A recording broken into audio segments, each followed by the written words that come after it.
Hello, it's Randi Rhodes. Here's a clip from our show, and go to randyrhodes.com for the whole thing and a podcast. Buy a stinking podcast. Mary had a little man. The fault. We believe that all men are created equal. To the magnificent mosaic that is America. From radio beacon to radio beacon. I have a dream today. Change has come to America. Okay. Knock, knock. Who's there? Oh, no. It's a figment of your imagination. Randi Rhodes Show. Turn up your mind. Woohoo! Woohoo, everybody. It's the end of another broadcast week. Oh, thank freaking God. You know, it goes so fast, doesn't it? Didn't this week go fast? So did last week. It's just like, woo, so fast that I forgot to hit you up for the first of the month contribution to the Randi Rhodes Show. And I'm still I'm shaking now because today was payday. And everybody, hand down. Pay me. F you, pay me. Right. So, if you can, please support the show. Just go to randyrhodes.com/support or buy a stinking podcast at randyrhodes.com/shop. Everybody shop. Thank you. Message brought to you by the management. That would be me. So I write the checks and, my wrist is hurting me and, Oh, so do you think Kellyanne Conway's bra is too tight? Because this is what I'm thinking during the bouncy boobies period of the day. I'm thinking she needs to loosen. I don't think she's wearing the right band size. She could not be wearing the. It's so common. Remember, Oprah delved into this terrible, terrible dilemma that women face across the nation and started giving out free bras, right? I think she liked Le Mystere or something like the big fancy, $800 bra. And she would say, look under you, there's a bra for you. And a bra for you. Now we have Third Love or something that claims that they make bras in half sizes like shoes, 7.5. I think her problem is her bra is too tight because this woman, it's like the blood just gets squozen right to the brain and she can't think straight when she's asked a very simple question. Now I will say I am a fan of Don Lemon. 10 o'clock at night, 10:30, I wander upstairs, I complete that night's research. I send it out to, Scotty, I call it the head start, right? I say, okay, this is probably where we're going tomorrow. And then I go upstairs and I put on, a nice PJ or something like this. You get into the bed, I eat my popcorn, I turn on the Don Lemon. But I will say this, if I were Don Lemon, I would not take vacation ever freaking again. Just saying, Don, because they got Chris Cuomo sitting in for Don Lemon, and this boy is fierce. He is unbelievable. He's like Zorro. Just chop. Just. She can't keep up with him. You could see the worried look on the face. She smiles like this, But I saw her in the press room last night, and there are people in there with her. She's not alone. And she's talking into a camera, and underneath the camera, there is some sort of a teleprompter with talking points on it.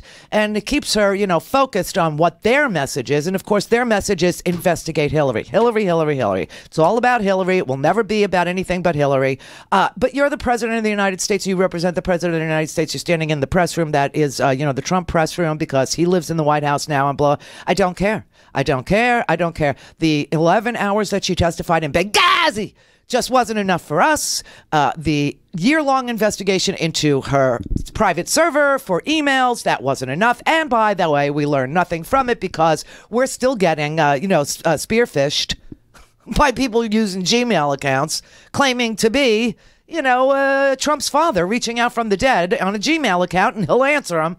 You know what I mean? It's just like so crazy. But last night, I got to say this Chris Cuomo guy, this guy is like, he is a ninja. I mean, he's like Uma Thurman in Kill Bill and Kill Bill 2. She's going to, like one day he's just going to say, Bud, meet Black Mamba. Black Mamba, meet Bud. You know what I mean? He's so... It's incredible. So good. There are two bits of news coming out of the special counsel's office. The first is that the special counsel is using a grand jury. That subpoenas have gone out to people and related to documents with respect to that Don Jr. meeting. What is your response to those actions by the special counsel? Well, grand jury proceedings are supposed to remain private, so it's unfortunate that that's not the case here. I would refer you to the statement put out by the special lawyer for Donald Trump, Ty Cobb. He said today that he was unaware, we were unaware of this, but that anything that accelerates the process is agreed to by us, and that the White House will continue to fully comply. Okay, let's just stop there, shall we, before we get really into the mung that is Kellyanne Conway's lying brain. Okay, so this is something I don't believe in. The hours and hours of coverage about the new grand jury. This is the second grand jury. First grand jury was convened before Mueller was even appointed, right? And that was in Northern Virginia, which is for lovers. And they convened the grand jury to deal with the criminal activities of Michael Flynn. And that grand jury is still ongoing. Now, this in Washington is a second grand jury. And Mueller put it in D.C. because that is where the president is. That should have sent a chill over the White House. But that's not the point I want to make. Point I want to make is that as good as Chris Cuomo is, he missed this point. So did everybody else. Check this out. Do you remember the kryptonite interview? I characterized the Lester Holt interview as being Trump's kryptonite. And it is, because he's under investigation for many things, and one of them is obstruction of justice. And that particular charge has everything to do with the firing of James Comey and the Lester Holt interview, where he said he fired Comey because of that Russia thing. But that's not the point I'm trying to make here, because everybody knows that. The point I'm trying to make here is that during that Lester Holt interview, when Trump was telling Lester Holt that he fired Comey because the FBI was a mess and blah, blah, blah. And so Lester Holt says to him, well, I read your little note that you sent out saying you were firing James Comey. And you put in there that, thank you, James Comey, for telling me 3 times that I wasn't under investigation. Remember that? Remember? Everybody remember? Well, what Trump said was that not only did Comey tell him that he wasn't under investigation, but if he were under investigation, he would know. Because when you're under investigation, you get all these documents. And here she's saying that the president's own lawyer, Ty Cobb, listen, he's going to need more than Ty Cobb to go to bat for him. He's going to need the whole 1927 Yankees, okay? He's going to need the whole freaking team to be at bat. Poor Ty Cobb. But he said that if he were being investigated, he would know. And I remember asking for people, and we got calls from private investigators who work for corporate, America. We got private investigators that work for, private clients. And they said they never tell somebody they're investigating that they're under investigation. Like, never. But Trump said that he would know. Here, she just tells Chris Cuomo that Ty Cobb was caught unaware that a grand jury had been set up, a second one in Washington. Gee, that's just, how in the world did that happen? Well, grand jury proceedings are supposed to remain private, so it's unfortunate that that's not the case here. I would refer you to the statement put out by the special lawyer for Donald Trump, Ty Cobb. He said today that he was unaware, we were unaware of this, but that anything that accelerates the process is agreed to by us, and that the White House will continue to fully comply. All right, let's just review what he said to Lester Holt. Look, he's a showboat. He's a grandstander. The FBI has been in turmoil. You know that. I know that. Everybody knows that. You take a look at the FBI a year ago. It was in virtual turmoil less than a year ago. It hasn't recovered from that. What? But regardless of recommendation, I was going to fire Comey. Let me ask you about your termination letter to Mr. Comey. You write, I greatly appreciate you informing me on 3 separate occasions that I am not under investigation. Why did you put that in there? Because he told me that. I mean, he told me that. He told you weren't under investigation with regard to the Russia investigation? I've heard that from others. I think. Was it in a phone call? Did you meet face to face? I had a dinner with him. He wanted to have dinner because he wanted to stay on. We had a very nice dinner at the White House very early on. A dinner was arranged. I think he asked for the dinner. And he wanted to stay on as the FBI head. And I said, I'll consider. We'll see what happens. But we had a very nice dinner. And at that time, he told me, you are not under investigation, which I knew anyway. That was one meeting. What was it? First of all, when you're under investigation, you're giving all sorts of documents and everything. I knew I wasn't under. And I heard it was stated at the committee, at some committee level. But his lawyer, his high-priced lawyer that is so expensive that Trump brought him into the White House so that we could pay for his lawyer, is saying he was caught unaware of a grand jury, a separate grand jury that was set. You know, I have to say this. I am so sorry that there ever was a Trump presidency, but I got to admit, it is just, it's fascinating and fun to watch the demise. It's just so fun to watch him. And the reason why he lies so much is because he, like I said, it takes a lifetime to tell a lie. It takes 2 seconds to tell the truth. He's still covering up for all the help he got going back to 2013, the Miss Universe pageant in Russia, where they probably hatched this whole plan. Now, this is amazing. Chris Cuomo asks, again about, but Kellyanne, I asked you about the meeting with Don Jr. This is obviously part of the new grand jury. The Wall Street Journal broke the story. Reuters confirmed it. Bloomberg confirmed them. The New York Times added to it. CNN broke some news last night about the subpoenas going out and all that. And he's like, but I'm asking about this meeting with Jr. And she's like, it's been looked into because they said so. They said that they didn't. Listen, I can't even follow her. Listen. All we know really for sure about the meeting with Don Jr. is who was there and why Don Jr. was interested in going in the first place, which was at the invitation of a potential chance to get bad information from the Russian government about Hillary Clinton.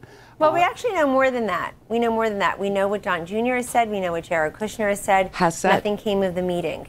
That Jared Kushner had texted an associate asking him to please get him out of the meeting because it was a waste of time. We know what they've said. That's true. Those are a couple of sources of information about the meeting. And why don't you believe them? Why are you ascribing negative motives? Because they lie. Motives to my colleagues and to relatives of the president.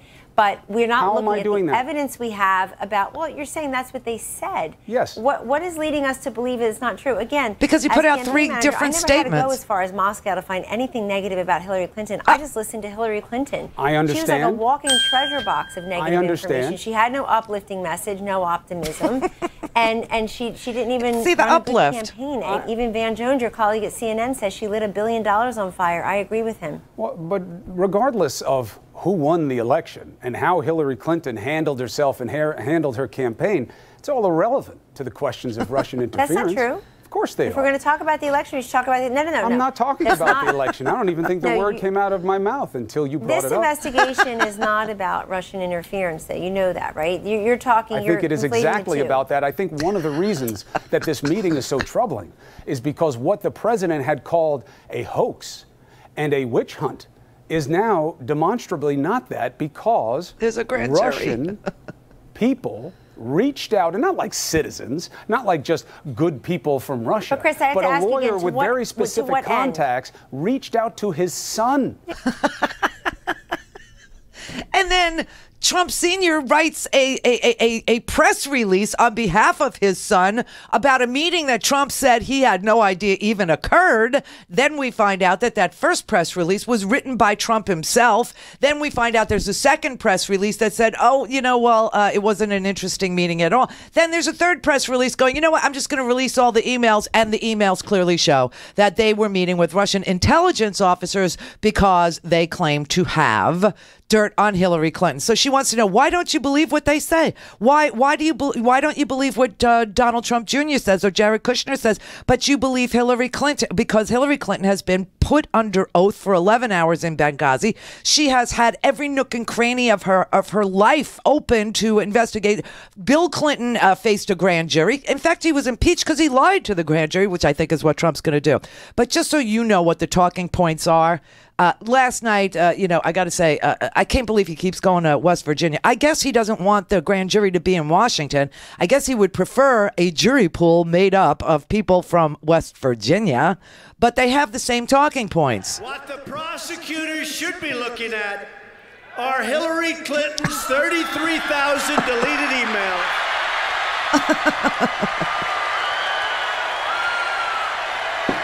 But they're not going to. Because they already did.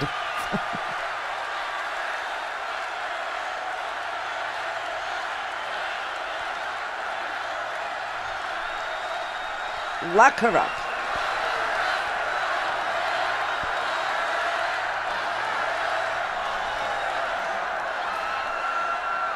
And they should be looking at the paid Russian speeches and the owned Russian companies. Or let them look at the uranium she sold that is now in the hands of very angry Russians. Wow, man. Okay, here's what you need to do. If you're still a right-winger and you're hanging on to this swill, if you're still hanging on to the uranium story, right? Do me a favor, Google it, and put the word Snopes. Who debunks urban myths? Hillary Clinton sold uranium. Snopes. Do it. This president cannot tell the truth, and they are on the same exact talking. It's been 6 months already. There's 2 grand juries. I mean, this week we caught him in an enormous amount of lies. He lied and he said that the Boy Scouts called him and said what a great speech he gave, and that's not true. The head of the Boy Scouts said, we're sorry to the Boy Scouts for this political speech he gave. He said, that Peña Nieto called him and thanked him for, helping him, stem immigration. That never happened. I mean, the man can't stop lying. He cannot stop. And, of course, all they're ever going to say when you corner them is, look over there. Don't look over here. Look over there. Look at Hillary.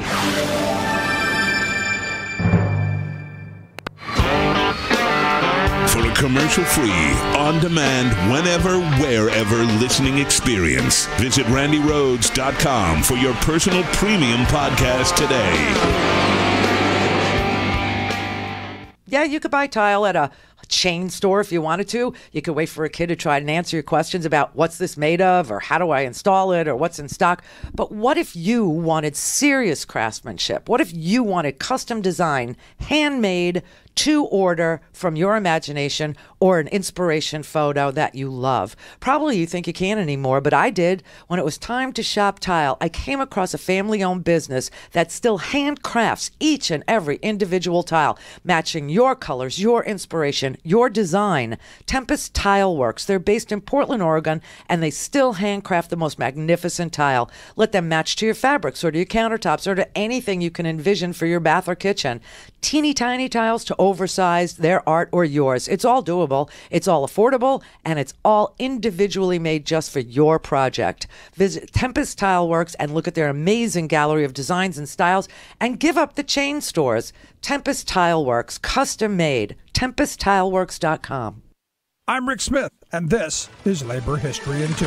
On this day in labor history, the year was 1941. That was the day Michael Siegel, business agent for New York City's Local 3 IBEW, announced the lights would be going out on Broadway for a half an hour. Electricians had been on strike for nearly a week to protest Consolidated Edison's refusal to employ union electricians for work on its new Waterside plant. The company claimed it could only use members of the Brotherhood of Edison Employees, an independent union. The walkout also affected electricians at area construction sites and at 25 defense contractors across the city. The union had agreed to exempt electricians at the Brooklyn Navy Yards, where the strike held up work on 4 battleships. Also, the IBEW allowed electricians at Ford Instrument to return to work, given they had orders for $100 million in defense instruments. Siegel announced that at 9 p.m. the following evening, maintenance men not on strike would pull the switches on all signs in Times Square in sympathy to bring attention to their plight. After the half-hour blackout, the IBEW continued to fight injunctions brought by the New York Electrical Contractors Association. Harry Van Arnsdale Jr., business manager for Local 3, declared the blackout had been more successful than they had hoped. He characterized the switch-off as a blackout for enlightenment. Naval officials complained, however, that the strike held up vital defense projects. Newspapers noted that Broadwayites suddenly noticed the moon when the estimated 10 million watts of super lighting was turned off. A Times Square veteran noted it was the darkest since 1918 when a Zeppelin raid alarm caused a blackout. The strike was called off a week later when Con Ed acknowledged its previous agreement with the IBEW. Labor History in 2 brought to you by the Illinois Labor History Society and The Rick Smith Show. For more information, go to laborhistoryin2.com. All things Randy at randyrhodes.com. Go for launch. Speaking truth to power, The Randi Rhodes Show. I just hope the final determination is a truly honest one, which is what the millions of people who gave us our big win in November deserve, and what all Americans who want a better future want and deserve. Democrat lawmakers will have to decide. They can continue their obsession with the Russian hoax, or they can serve the interests of the American people. Try winning at the voter booth. Try winning at the voter booth. Not going to be easy, but that's the way you're supposed to do it. You know, I got to tell you, he keeps rehashing this election. He keeps thinking this has something to do with, Hillary Clinton and Democrats. This has nothing to do. Since when is Robert Mueller anything? He's been the FBI director under Republican presidents. Obama asked him to stay on under a Democratic president. I don't. This is not, Democrats going after Donald Trump. Mueller put a grand jury in Washington, D.C. Okay, and the grand jury is issuing subpoenas for documents. And God help us if they decide that they want to talk to the president, or if they want to talk to Don Jr., or if they want to talk to Jared. These are not Democrats. These are ordinary citizens who've been called to grand jury duty, who are going to request from the prosecutor documents that they would like to see. So how is he standing there in what is with West Virginia? Like I said, I think he wants a jury pool of West Virginians. By the way, West Virginia is the location for the secret bunker that they built to house the federal government in case of a nuclear apocalypse. So why does he keep going to West Virginia? It's a little creepy, I have to say. A little creepy. And did you see that crowd behind him? It looked like the cornfield on Hee Haw, except there was nothing funny about it. I kept on thinking that he was going to, hand the mic to Junior Samples. Wow, how did I pull that out of my ass? Sometimes I amaze myself. Oh! No, seriously. I mean, and he says, Democrats talk about Russia because they have nothing else to talk about. There was a list of about 30 things you could be impeached for already, Donald, and Russia is just one of the things. And it's moving really fast. They're looking into mob ties. They're looking into, purchases. They're trying to figure out why, houses that he bought sold for $50 million more than he bought them for. And didn't even, the person that bought the house never even visited the house, never even touched the house, never even, he never made improvements to the house, and yet it sells for $50 million more to a Russian. I swear to God, and he keeps talking about how Hillary is the one who should be investigated, and Kellyanne Conway keeps talking about how Hillary should be the one that's investigated, and then on Fox and Friends or Freaky Fox or whatever that fake news channel is, they just sit there and they say, why don't they investigate Hillary? And it's unbelievable, and I don't understand it. Hillary should be investigated over some weird plot that she gave uranium to angry Russians now. Now, how does he know that they're angry? I guess he's talking to them, right? Hillary Clinton did nothing of the sort, okay? In fact, the same board that is going to decide whether Anthony Scaramucci's company can be sold to Chinese banks is going to look at it. Were the same board that looked at the Canadian company that wanted to sell their uranium plant to Russia. Just happened to be in the United States, so it fell under our purview to decide. It goes through everything from national security background checks to, financial background checks to, environmental background checks to the Department of State and, diplomacy and all. And she happened to be the Secretary of State, just one of like 17 people who signed off on this, uranium deal. But I swear to God, I think Trump has like reality mixed up with like a bad episode of Man from U.N.C.L.E. Do you know? Or Mission Impossible, which my dad loved because it was so complex. My dad was Lawnmower Man. Man of very few words, but said thing. I never knew it could be so complex. I'm so disappointed in you. Yeah, but, it's just like Ilya Kuryakin is now Donald Trump. I mean, he won't stop. People know there were no Russians in our campaign. No Russians in our campaign. We didn't win because of Russia. We won because of you. That I can tell you. He won. We didn't win because of Russia. Because Putin wasn't my surrogate on the Sunday shows. Okay, is what I'm saying here.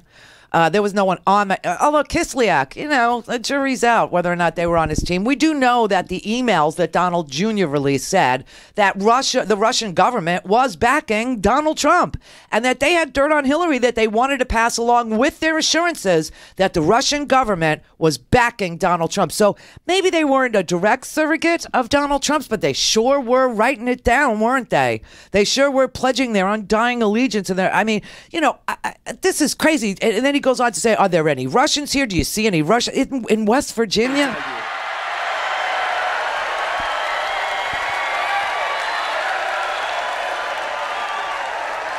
We won because we totally outworked the other side. Yeah, with digital media. We won because millions of patriotic Americans voted to take back their country. From who? From the black man. Have you seen any Russians in West Virginia or Ohio or Pennsylvania? Are there any Russians here tonight? Any Russians? They can't. No, just the Hatfields and McCoys. That's who I saw there. I didn't see any Russian people there at all. But I will say this, Sergei Kislyak, he was literally in the Trump spin room. He really was after the debates. And he's at the convention and he's cheering for Trump, just like, Mr. Hatfield back there. You see him, Mr. Hatfield, and then Mr. McCoy. Yeah, I mean, I can't. There is nothing about him that doesn't shock and appall. If you have the ability to read a newspaper, I guess, is the missing link with this crowd. I really, it's unbelievable. And so, what is he going to do now that there's a grand jury? By the way, if I were, and I'm sure they're doing it, I don't think, I originated this thought. I think every single journalist of any stature, of any curiosity, of any import is staking out that grand jury right now, not to talk to the grand jury members, no, to see who's coming and going. So we'll know who speaks to the grand jury, and it won't be because of, leaks. It'll be because reporters are doing their job and they're looking at who's coming and going from the Washington grand jury site, that Mueller set up. So we're going to have more information about this as it goes on. I have a funny feeling they're not ready to interview humans. I think that right now they're subpoenaing his tax returns. They're subpoenaing all kinds of documents about apartment sales, about whole floors of Trump Tower. About, the house in Palm Beach. What was it called? La Amistad? The House of Friendship. Only $100 million for you. Well, what'd you pay for it? Like 40. Well, what'd you do to it? Nothing. Why would I want it? Because you want to launder your money. Oh, all right. I'll write you a check for a $60 million profit. I mean, guy never visits the house. Guy never sees the house. Guy just writes a check for $60 million more than Donald Trump because he's such a good businessman. This man is not a good, and it's so funny though that the people on that Foxy show. The only it's so sick. What cut is that? 10 and 11. Oh, wait. The only excuse that they have for Donald Trump is they can't figure out if we're calling him stupid. No, he called everybody else stupid. Because he has the best words, So he said that he could use fancy words because he's an Ivy League guy. I don't know, he got a bachelor's degree from the University of Pennsylvania.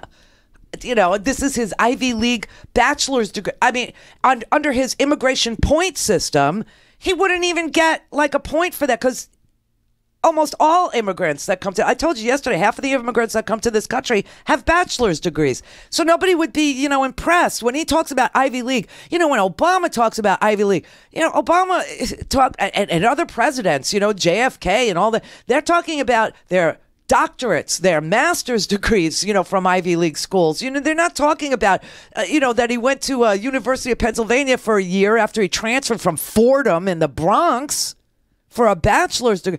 But anyway, you know, it's just he's such a twisted guy. But this is what they tell their audience on Fox News. They go, well, he can't be, you know, if he's stupid, then how did he mastermind all this, right? The Democrats, on the one hand, say Trump is this bumbling idiot that veers from issues right to left, and he's the chaos candidate, and he can't speak English, or he's this mastermind that masterminded this grand international conspiracy with these shadowy Russians in order to rig an American election against a political dynasty behind the backs of the media and the CIA. Okay, Waters, you're an idiot. Okay, go back to the street where you came from, and you know, go back and lick O'Reilly's ass a little more. The guy is so stupid that he got played by the Russians. His son got played by the Russians. His son and Jared, who's so busy, can't even read an email to. They wander into meetings with Russian intelligence officers and then claim that they weren't even, you know, aware that there would be Russian intelligence officers. I mean, it's just, of course he's an idiot, and he can't keep his stories straight, which is how he got caught. It's not that he was the mastermind. Putin was the mastermind. Putin played him and has been playing him and cultivating him since 2013. When he lured him over there, the Agararlars lured them over there to put his Miss Universe pageant on in Russia. He made... And that's another thing Kellyanne Conway lied about last night. I'll play you the clip of her. She said, well, you know, he was in Russia for the Miss Universe pageant like 8 or 9 years ago. Kellyanne, we can count. 2013, 2014, 15, 16, 17. It was 4 years ago, all right? It wasn't 8 or 9 years ago. And he did it with the Agararlars, who sent the email to Junior asking for the meeting with Russian government officials to pass dirt on Hillary Clinton. Yes, they're stupid. Clear for takeoff. Randi Rhodes Air Force. Air Force. RandiRhodes.com.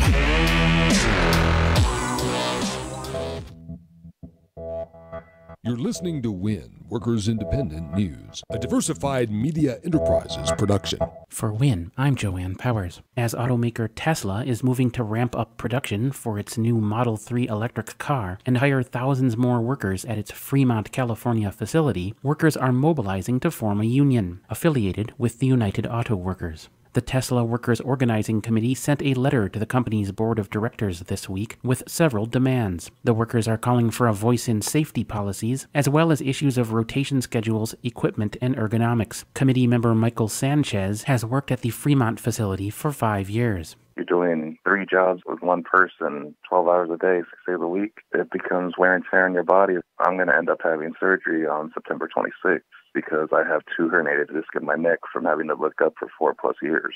The workers are also concerned about the lack of a transparent process through which workers are evaluated and promoted, and are calling for the company to cease anti-union activities. Tesla CEO Elon Musk has taken a position against unionization efforts, and Sanchez says Tesla is currently using intimidation against workers. If you try to go and assemble a union, that there's going to be backlash, that you're going to lose your job or lose your opportunity to get a lead position or more. That's not how it should work. We are going to be the UAW. The workers in that factory are the UAW. We're the union. There's not going to be a third party. We are the party. We want a contract because the fact is that you go out there and you bust your butt every day, all those hours, and you can't get a raise even though you've earned it. If you have a contract and you put your time in, you put your effort, and you show what you can do, that's a guaranteed raise. That's a guaranteed opportunity to move up. When we have contracts, that's where we have equal opportunity, and we know that our careers are just only going to go up because right now we're all at a standstill. They're the future of the automotive industry. So why are you forgetting about the people that are getting you there? On Tuesday, a federal judge rejected a challenge to a Seattle law allowing drivers for ride-sharing companies to form a union and collectively bargain over wages and working conditions. The challenge was brought by the U.S. Chamber of Commerce, representing rideshare companies Uber and Lyft. However, the 2015 law still remains blocked until the judge can rule on a separate lawsuit from drivers backed by conservative anti-union groups. Misclassified as independent contractors, the drivers are not currently covered under the Federal National Labor Relations Act. If the law goes into effect, Teamsters Local 117 has already obtained permission from the city to begin organizing drivers. Brought to you by the IBEW, 725,000 men and women powering the way for an American comeback. Information on how to become an International Brotherhood of Electrical Workers Power Professional is online at ibew.org. You've been listening to WIN, Workers Independent News. For more information, visit workersindependentnews.com. Tales of American Political History with Clinton Porter Hackney. We've been discussing Operation Pastorius and the justice handed out to the German operatives who were to carry out the plot. On the 25th day after the Germans had landed, their trial began in front of a military tribunal. It ended 19 days later, and on August 4th, all 8 men were found guilty and sentenced to death. 6 of the 8 were executed on August 8th, 1942. Dosch and Berger had their sentences commuted to lengthy prison time for turning themselves in and cooperating, and 6 years later, President Truman freed them both. In only 56 days, the others had landed, been arrested, put on trial, convicted, sentenced, and executed. Almost 60 years later, the executive actions, legal decisions, and military tribunals of Operation Pastorius would provide guidance for the treatment of enemy combatants in the aftermath of 9/11. This is Clinton Porter Hackney at cphackney.com. The Randi Rhodes Show is live on RandiRhodes.com and the free Progressive Voices app for Android and iOS. Visit the App Store or ProgressiveVoices.com now. You're a genius. I'm telling you, I used to use the word incompetent. Now I just call them stupid. I went to an Ivy League school. I'm very highly educated. I know words. I have the best words. But there's no better word than stupid. Right? There is none. There is none. What a pig. I gotta say, what a pig, okay? He calls us stupid. He called everybody stupid. Obama is stupid. You know, let's just go through what we learned this week, okay?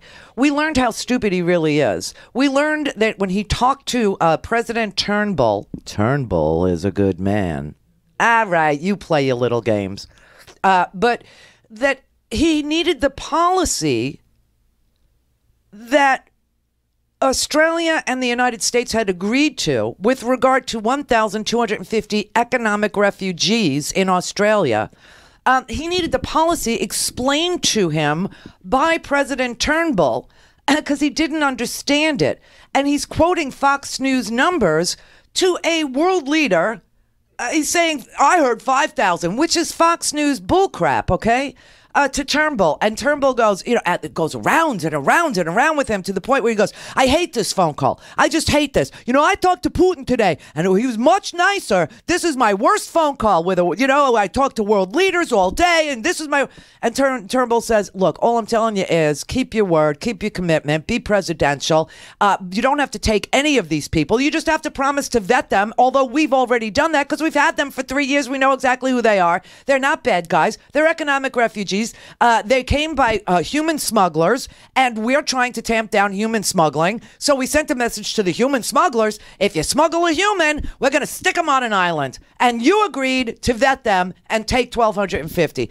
And, Trump goes, I heard 2,000. I heard 5,000. It's like, no, you don't have to take any of them, actually. All you have to do And Trump goes round and round and insults him and calls him names and everything else. And he said, and at the end he goes, so I don't have to take anybody. Okay, I'll do. Great businessman, right? One phone call and he's like, all right, I'll do it, but I hate it. And he agrees. He agrees to take 1,250 people where the agreement wasn't to take anybody. He didn't have to take 0 people. He had to take. Then he agrees to take all of them. What a great businessman he. Oh, is he brilliant? Oh my God, they must have taught so well at Fordham.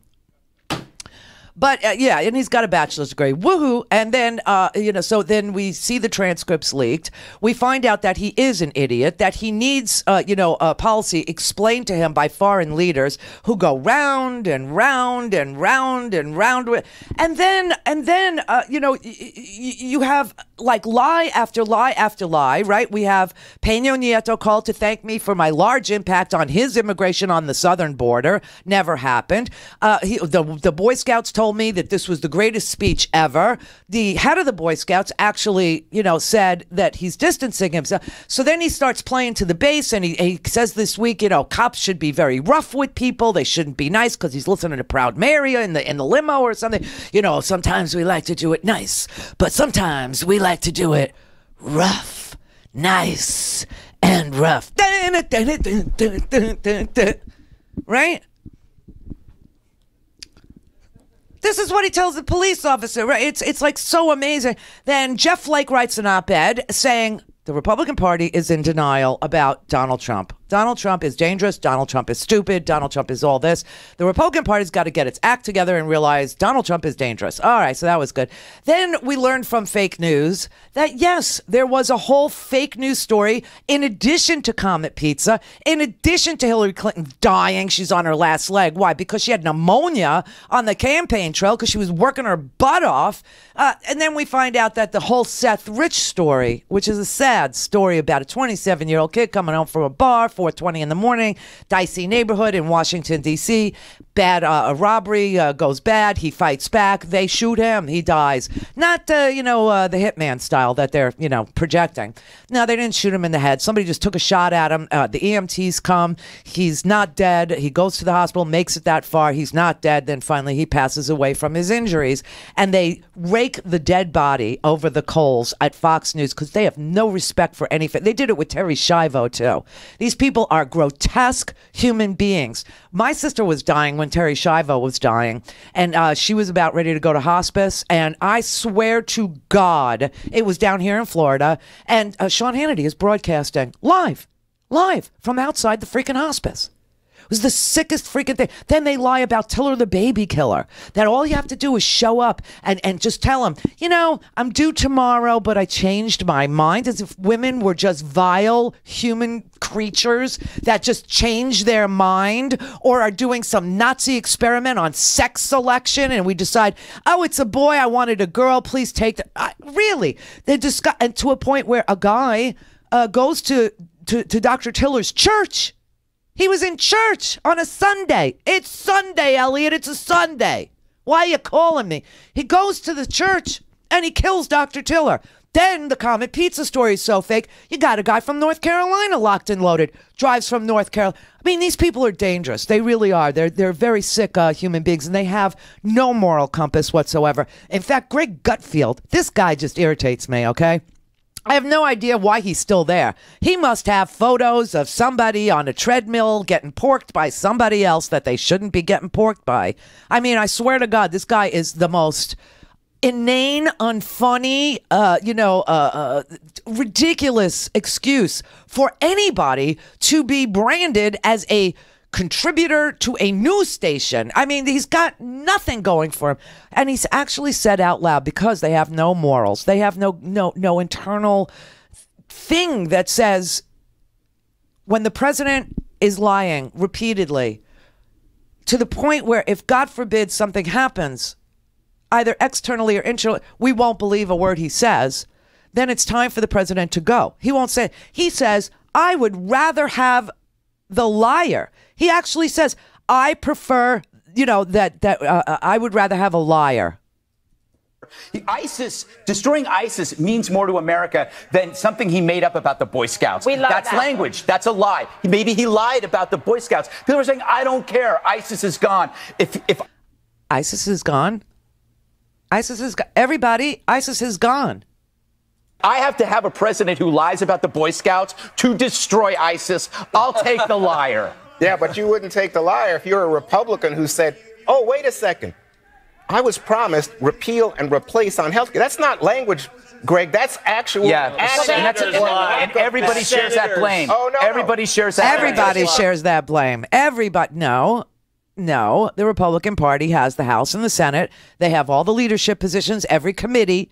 They chose to use an ass procedure, a procedure that just stunk, right? Force this down the throats, force the piece of ass down the throats of the Republican Party, who said no. Something else that's real action. This grand jury. Because you know what happens with grand juries? They indict people. They indict people. Yes, that's what's so, this whole channel. And so this week we found out that they really have no morals whatsoever. And that the Seth Rich story was concocted behind the scenes on purpose because, Trump demanded loyalty and all this, right? And so if he couldn't get loyalty, he was going to use dead people who wouldn't speak out against him.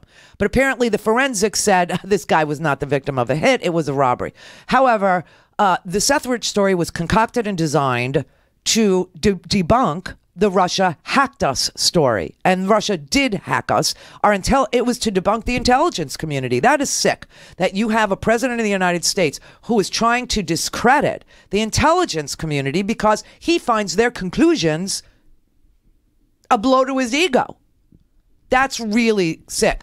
Then he starts playing to the base this week, not just with the police, okay, but he's going to use the Justice Department, the Civil Rights Division, to go after reverse racism against white people at universities.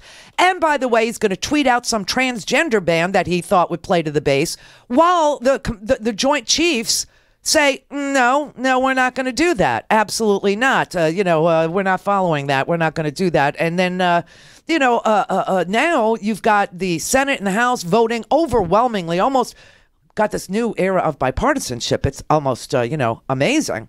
But they voted unanimously to keep the Senate in session over the recess because they're on vacation. I hope you know that. Trump is on vacation for 17 days. I don't think Obama ever took 17 days off. But it's taking 17 days. I think the first 6 months of Obama's presidency, he took a total of 15 days of non-work days. But Trump's going to take 17 days off. And of course, the Senate and the House, they're on vacation too. So they're not coming back till after Labor Day. They were worried that he was going to put, fire Sessions and then appoint somebody at a recess appointment. Remember I said you got to wait till vacation? They voted unanimously yesterday. Unanimous, everyone to a man. To keep the Senate in pro forma session, meaning every 3 days somebody will go, somebody will pretend to preside for a minute or two, and thereby, meet the constitutional standard for keeping the Senate in session. So they agreed unanimously to do that. They also agreed almost unanimously. There were 2 no votes in the Senate on the Russia sanctions, and there were a handful in the House against, but 400 to something, and then 97 to 2 in the Senate. To keep the president from lifting sanctions on they don't trust him. This is his own party. This isn't Democrats. We don't control any of it. All right. Then this morning or last night, it depends how, when you read your papers, right? Because they do come out at night. But H.R. McMaster just cleared Susan Rice and said she didn't unmask anybody illegally.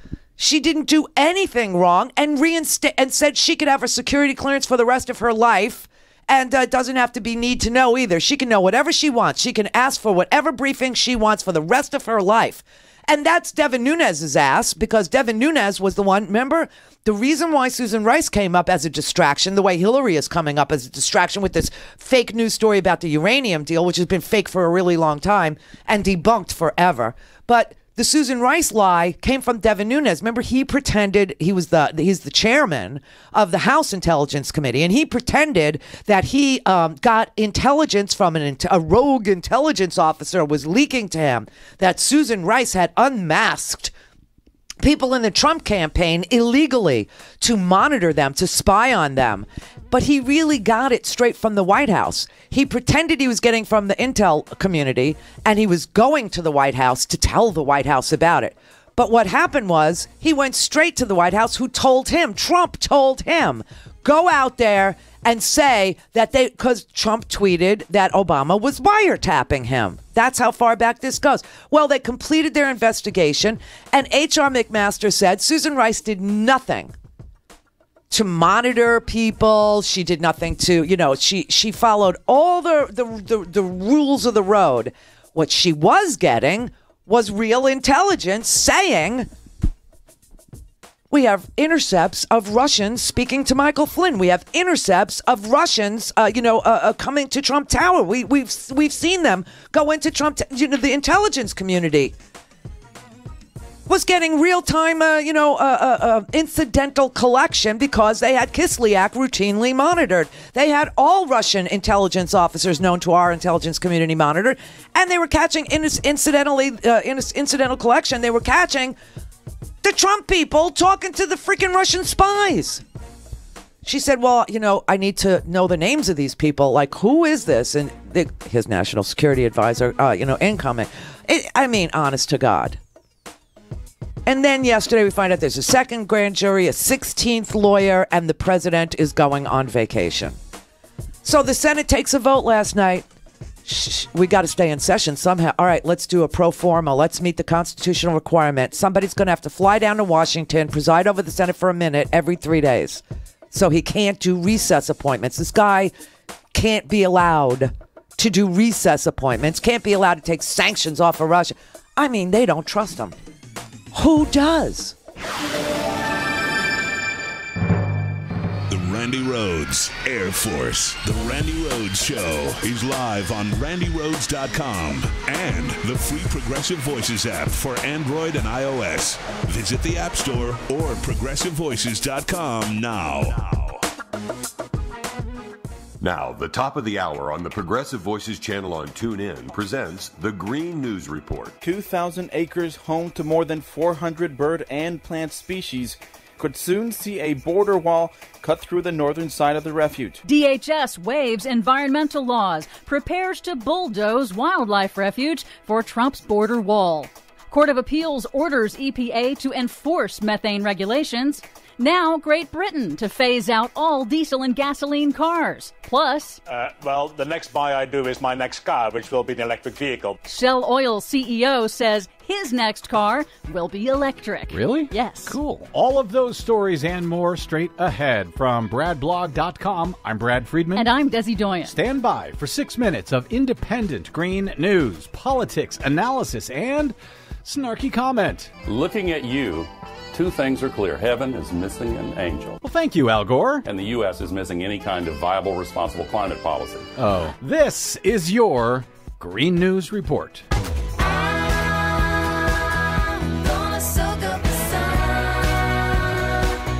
Okay, Desi Doyen, I know you and I are becoming a bit of a broken record here this summer, but more record heat waves across the U.S. and now up in the Northwest. Yes, Oregon is going to hit a record 103 degrees or so in the next couple of days. This is dangerous heat levels. Up in Oregon. Yeah, I know. And that's very dangerous because not that many people have air conditioning up there. Yeesh. Every part of the country this summer. What else you got for us today to cheer us up? Well, some good news. A federal court has ordered Trump's Environmental Protection Agency to enforce new methane regulations. That is good news. I know, ruling that a temporary delay imposed by EPA Administrator Scott Pruitt was illegal. That means drillers must now fix and repair leaks of methane, a potent greenhouse gas, while Administrator Pruitt works to roll back the regulations for a full 2 years in the meantime. That's even though the EPA admits itself that doing so will damage nearby residents' health. 16 state attorneys general sued the EPA this week after Administrator Pruitt blocked the implementation of an EPA rule reducing ground-level ozone pollution, a main ingredient in toxic smog, which is also a significant danger to public health. At this rate, Pruitt's EPA itself is a danger to public health. Yeah, no kidding. The Trump administration Department of Homeland Security announced on Tuesday that it will waive numerous major environmental laws in order to expedite construction of a section of Trump's controversial border wall near San Diego, California. DHS will use existing authority under a 2005 immigration law that exempts the agency from 37 major laws like the National Environmental Policy Act, the Endangered Species Act, and the Clean Water Act. In Texas, the U.S. Customs and Border Patrol confirms that it is preparing to construct a segment of the border wall through the heart of the crucial Santa Ana Bird and Wildlife Refuge. That's in part because it's already federal land and therefore is the easiest place to jumpstart construction. Refuge officials say the wall will destroy the refuge. Well, the good thing about walls is that even if they go up, they can and they will eventually come down. Good point. The Trump administration's decision to strip grizzly bears in and around Yellowstone National Park of their endangered species protections has already gone into effect on Monday. But now 9 Native American tribes, including the Standing Rock Sioux tribe, are suing in court to restore those protections under the Religious Freedom Restoration Act. Something the Trump administration used to pretend to care about. Exactly. Good news, though, for endangered American wolves. The D.C. Circuit Court of Appeals has now overturned a U.S. Fish and Wildlife decision to delist the gray wolf under the Endangered Species Act back in 2011. That removed endangered species protections for the gray wolf in 9 states, from Minnesota to Ohio. So gray wolves are protected again. Yes. For now. For now. Some more good news. Britain will phase out gas and diesel cars by 2040 to reduce toxic air pollution and cut emissions. This occurs just 2 weeks after France announced a similar phase out. The British government will also devote more than $3 billion to clean air initiatives and a national electric vehicle charging network. The government of Queensland, Australia this week announced that it will build the world's longest electric vehicle highway to date, more than 2,000 miles long, and said that it should be complete within a year. And here in the U.S., the Los Angeles Public Transit Authority, the L.A. Metro, has announced it will replace its entire bus fleet with all electric buses by 2030 to cut air pollution and fuel costs. That's more than 2,000 all-electric buses in 12 years, which prompted electric bus manufacturer Proterra to open a new manufacturing plant in the LA area.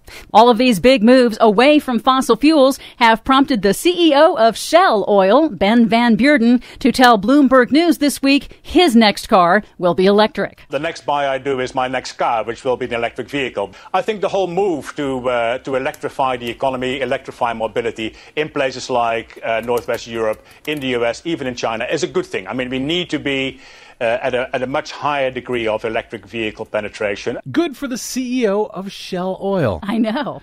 For much more on all of these stories and the ones we couldn't get to, please check out our website at greennews.bradblog.com. Find us, follow us, and share us worldwide on the Facebooks and the Twitters at Green News Report.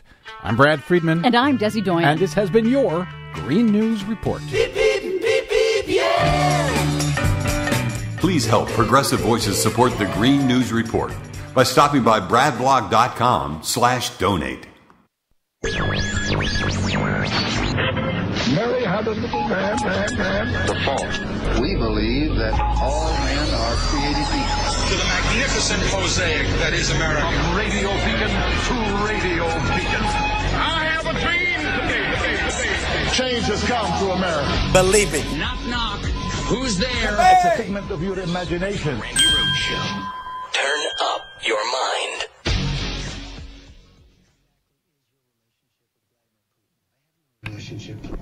Do you have a relationship with Vladimir Putin, a conversational relationship, or anything that you feel you have sway or influence over his government?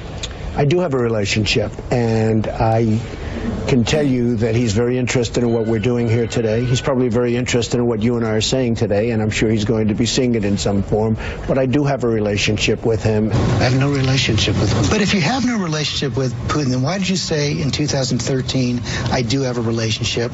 In 2014, I spoke... Because he has said nice things about me over the years. I remember years ago, he said something many years ago. We did 60 Minutes together. By the way, not together, meaning he was probably shot in Moscow. Well, he was in Moscow, you were in New York. But that's the thing. No, just so you understand, he said very nice things about me, but I have no relationship with him. When I went to Russia with the Miss Universe pageant, he contacted me and was so nice. You said for 3 years, 13, 14, and 15, that you did have a relationship with him. No, look, what do you call a relationship? I mean, he treats me with great respect. I have no relationship with Putin. I don't think I've ever met him. I never met him. I don't think I've ever met him. You would know it if you did, I think so. Yeah, I think so. I was in Russia. I was in Moscow recently. And I spoke indirectly and directly with President Putin, who could not have been nicer. Never spoken to him on the phone? I've been in Moscow. I didn't meet him in Moscow. Where? Never spoken to him on the phone? I have never spoken to him on the phone, no. You did say on 3 different occasions you had a relationship with him. Now you say there is none. Well, I don't know what it means by having a relationship. I mean, he was saying very good things about me, but I don't have a relationship with him. I didn't meet him. I haven't spent time with him. I didn't have dinner with him. I didn't go hiking with him. I don't know. I wouldn't know him from Adam, except give him fake I would know what he looks like. What does that even mean? It means they'll tell him stuff. He won't know the difference. It's obvious he can't control his mind or his tongue. Seriously, dude. This man is just a congenital liar. And Fox News has been confronted with so much evidence that they actually are making the case now that they'd rather have a liar who's strong on ISIS. And the president is out there blaming Democrats, and it's not Democrats. People in a grand jury is made up of 23, 24 ordinary citizens who are called to grand jury duty. And these ordinary citizens are going to decide what documents they'd like to see. Prosecutor is going to make a case to them.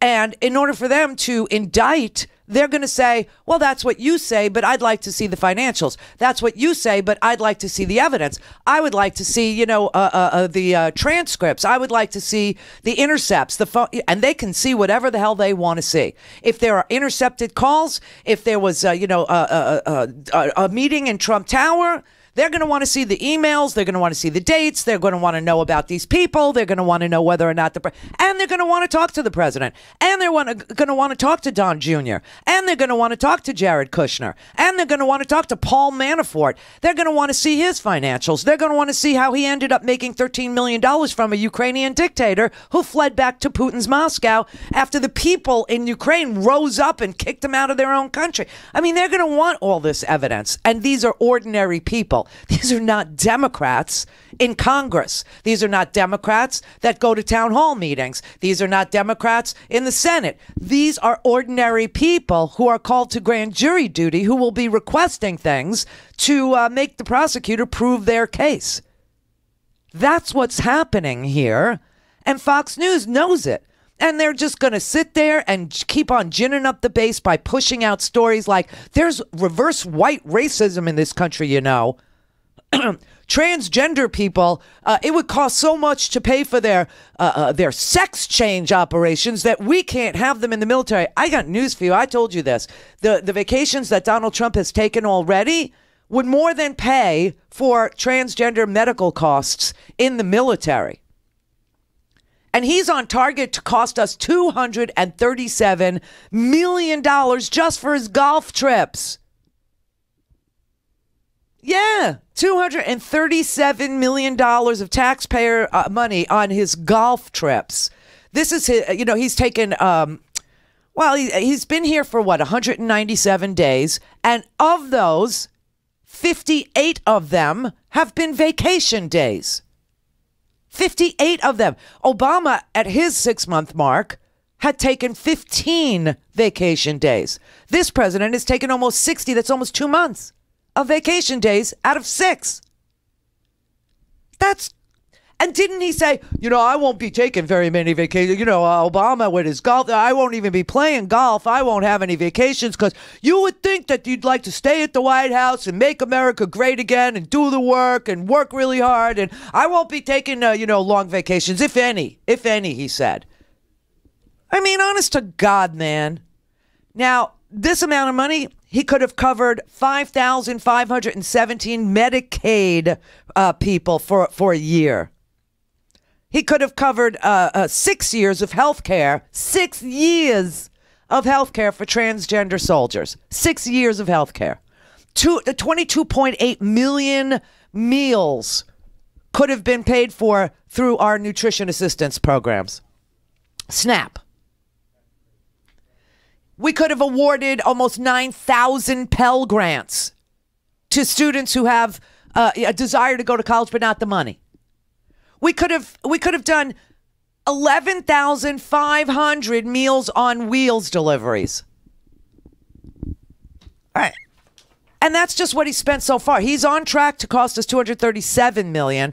Right now, he has cost us $31.6 million, and $31.6 million would pay for those things that I just said.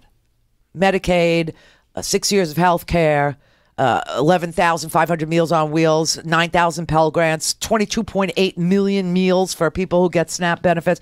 But oh no, he's got to be on vacation 2 months for every 6. You know what I mean? It's just, he is such a liar, and he lies about everything. I mean, everything. And that is why the Republicans and the Democrats are agreeing on so much legislation. Don't let him take sanctions off Russia. In fact, we need to put new sanctions on Russia because Russia hacked our elections. They interfered in our elections. The president doesn't even care enough to prevent it from happening again. That's the scariest part. And they go, well, if there's an emergency, and, people just keep repeating, if there's an emergency, we won't believe the president. I got news for you. His own Republican Party in the Senate and the House, they don't believe him anyway. And that is why they are voting down all his legislative, hopes, wishes, desires, and dreams. And instead, they're crafting their own pieces of legislation, their own stuff. Hey, this man cannot have a recess appointment. This man is dangerous, okay? He'll fire Sessions, and he'll put somebody in there when we're not looking. We got to stay in session. By the way, we all agree we should put new sanctions on Russia and not let the president have. They're taking away his presidential powers. And he's so stupid that he's letting them do it. Oh, but he's brilliant. According to Jesse Waters, either he's stupid or he's a mastermind. No, he's not. He's a pawn. He's a mark. He's been cultivated by a foreign adversary's intelligence community, and the world's richest man, the king of the oligarchs, the man who steals the hardest and the most from his people, Vladimir Putin, has played this president. And the people that represent him and the people that speak for him, the Sarah Huckabee Sanders, the Kellyanne Conways, the Scaramucci's, I mean, these people have no moral compass whatsoever. And what I asked you about initially was not, what do you think about that meeting Don Jr. had? But it was that the special counsel suggesting that the reporting about the special counsel that's latest suggests that he's looking into the financial information of people who may have had dealings with the president. The president had said that's too far. So now that we know that the special counsel wants to expand the investigation that way, what's the president going to do about that? Chris, the reason the president said that his financials should not be looked into is because of what I repeated to you already, which is he says he has no financial dealings in Russia. Understood. The Miss Universe pageant went there, happened to go there. His boys have said, his sons have said they don't do any business in Russia. They've said it. But they've also said in 2008 that most of their funds were coming from Russia, that it was unbelievable. This time, in that particular clip, she didn't say that the Miss Universe pageant was there 8 or 9 years ago, but she did say it last night to Cuomo. She told him, the only time he's ever been to Russia was like 8 or 9 years ago for the... It was 2013 when he made the announcement that it was going to Russia. And then following that, they went to Russia. And when he was in Russia, he was telling people, he was telling newspapers, he gave an interview to the New York Russia. That he met every general in Russia. He met all the oligarchs in Russia. That it was fabulous. All the important people in Russia came, and he was tweeting out that he hoped Vladimir Putin would come. He said he would come, and I hope he's my new best friend. And she just sits there and lies and lies. All we know really for sure about the meeting with Don Jr. is who was there and why Don Jr. was interested in going in the first place, which was at the invitation of a potential chance to get bad information from the Russian government about Hillary Clinton. From the Russian government. We actually know more than that. We know more than that. We know what Don Jr. has said. We know what Jared Kushner has said. Nothing came of the meeting. That Jared Kushner had texted an associate asking him to please get him out of the meeting because it was a waste of time. We know what they've said. That's true. Those are a couple of sources of information about the meeting. And why don't you believe them? Why are you ascribing negative motives, nefarious motives to my colleagues and to relatives of the president? But we're not looking at the evidence we have about, well, you're saying that's what they said. Yes. What is leading us to believe it's not true? Again, as campaign manager, I never had to go as far as Moscow to find anything negative about Hillary Clinton. I just listened to Hillary Clinton. I understand. She was like a walking treasure box of negative information. She had no uplifting message, no optimism. And she didn't even run a good campaign. And even Van Jones, your colleague at CNN, says she lit $1 billion on fire. I agree with him. Well, but regardless of who won the election and how Hillary Clinton handled herself and handled her campaign, it's all irrelevant to the questions of Russian interference. That's not true. Of course they are. If we're going to talk about the election, we should talk about it. No. I'm not talking about the election. I don't even think the word came out of my mouth until you brought it up. This investigation is not about Russian interference. You know that, right? You're talking. I think it is exactly about that. I think one of the reasons that this meeting is so troubling is because what the president had called a hoax and a witch hunt is now demonstrably not that, because Russian people reached out, and not like citizens, not like just good people from Russia, but, Chris, I have to a ask lawyer again, with very specific contacts reached out to his son. It's devastating. But he said, yeah, but he Junior has lied, Senior has lied. There are two grand juries. They are, I don't know. I mean, like I said, I think her bra is too tight. You know, whenever she says uplifting, I want to send her, you know, like one of these. These are amazing. The one that I'm wearing. Very, very amazing. No, but something's wrong. Something is wrong when you are willing to lie like this as a mother of young girls. You know, I just don't get it. I don't see how she's going to explain this to her children. I just don't. Because these tapes will live on forever, and Donald Trump is going to be indicted. Whether or not a sitting president can be indicted, well, okay, that's going to be the next question. That's going to be the next question. But the Republicans are not on board with this man. This man has, what, a 33% approval rating? They will impeach him if the grand jury finds that he's been played by Putin. To speak to Randi, call now, you bastards. 561-270-3844. Hello. Randi Rhodes. Air Force. Big protein, big flavor, big packs, little carbs. That's why my favorite snack is Herky Jerky. But you know, you can't get the best stuff at the gas station or even in the supermarket. You have to order it online from the best purveyors of jerky I've ever found.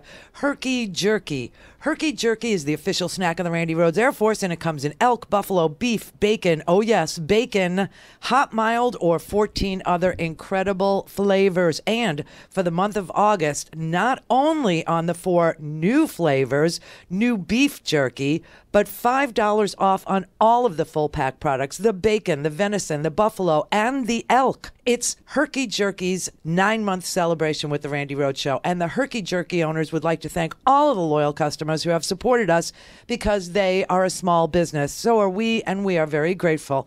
Free shipping as always when you order 2 packs or more of beautiful venison, beef, buffalo, bacon, elk in big bulk packs.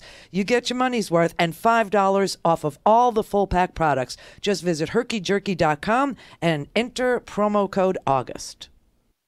You're listening to the Progressive Voices Network, and here's a clip from Tara Buster with comedian Tara Devlin from RDTDaily.com. It's all be afraid, be afraid. And Trump says to the cops, oh, don't be so kind. When you arrest them, don't hold their heads as they're getting into the car, bang their heads. To him, that's tough. But you know what? What's tougher? Being a democratic republic that knows that there were hundreds of thousands of people that lost their lives to create this thing, that you don't just beat people up when they're in your custody, because we have due process, that people left their last measure of devotion on the battlefield so people could be read their Miranda rights. One of the first milestones in that journey was the signing of the Magna Carta, where the king couldn't just take people and disappear them into the prison system. That's habeas corpus. You have to show the body, give them their day in court. Just because somebody's under arrest doesn't mean they're guilty. That's the thing. Innocent until proven guilty. That's why you don't bang their heads. And when we don't behave like animals, and I don't want to insult animals, because I love animals, and animals don't act like that. It's a reflection on us. You don't bang their heads. It doesn't matter what the person who's accused did. It's about us. Who are we? You freak. That's strength. This is Tara Devlin from RDTDaily.com. That was a clip from my show, Tara Buster. Join us for the live recording every Saturday at 6 p.m. Eastern at FYINation.com, or catch the replays starting Sunday at 7 p.m. Eastern on Progressive Voices, or anytime on demand on the Progressive Voices app. Support the Progressive Voices Network and tell your friends. Remember, we stick together, we win. Call in, connect. To speak to Randi, call 561-270-3844. 561-270-3844. Frightened. The Australian Prime Minister must have been listening to that conversation. The total lack of preparation on Donald Trump's part for it, the weakness that it displays, the self-interest of it, the whininess of it, over and over again. And there will be an hour where this country is tested, and they're not ready for it. That's a building where life and death decisions are made, and the circus that is playing out every day on television, I fear a tragedy. I think that we will pay a terrible price for this. You cannot comport yourself the way they do.